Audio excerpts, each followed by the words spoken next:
If you've been thinking about learning a trade, let me explain to you what trade you should learn.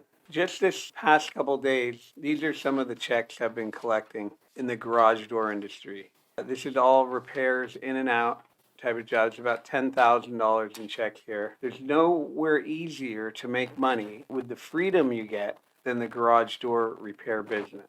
All I do is I pull up to the jobs when I get called. I write them a little receipt when I'm done, and they give me a check.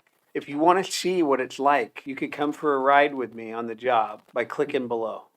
These jobs are in and out within 30 minutes each job. This one's $468, $250, $239, $700. $433, $2,591, $3,500, $1,295.